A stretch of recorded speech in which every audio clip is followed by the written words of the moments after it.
Madam Presiding Officer, thank you, Floor Leader. Good afternoon. Actually, this is not really a privileged speech, but it's an information for this, for the members of the Sangguniang Panlalawigan. The title of this is Bridging the Gap for the Betterment of People's Lives. A bridge, as defined in Oxford Dictionary, is a structure that is built over a road, river, or railroad, so that people and vehicles may cross from one side to another.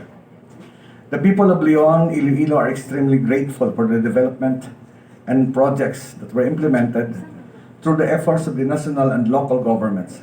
Therefore, bridges symbolizes economic progress and growth in localities. The efficient and smooth transportation of passengers and products are beneficial not only for our daily lives, but also for our livelihood and quick commutes. Early last year, the town people of Leon were anticipating the completion of the construction of a single span at Barangay Talacu-an Bridge at Barangay Talacu-an, Leon, Iloilo, which is a welcoming development area and brings great advantages, which was also funded by the provincial government. It will bring great advantages, especially to the residents in the interior sitios and barangays of Barangay Talacu-an, Biri Sur, Biri Norte, Omambong, Barosong, and some barangays of the municipality of Tigbawan. The Talacu-an Bridge also serves as services people during funerals, going to the municipal cemetery, which can bring heavy traffic and hassles to commuters.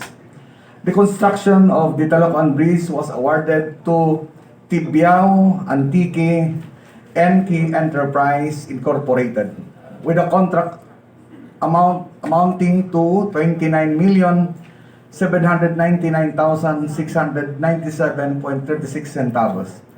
Last January 26, 2021, with a receipt of notice to proceed last February 3, 2021. The date of contract effectivity was February 8, 2021, with only 205 calendar days, excluding holidays and Sundays as per contract duration. It was estimated to be completed last August 31, 2021. But to no avail, it has almost been a year and there is still no sign of completion as per photo above. In this instance, on behalf of the people of Leon, I would like to inquire the status of the bridge construction and what measures be mitigated to ensure completion of the said project. Forwarding my point, I would like this matter and other similar matters be resolved and addressed by all involved parties so the daily lives of our constituents may improve exponentially. Thank you. Mayong hapon sa tanan.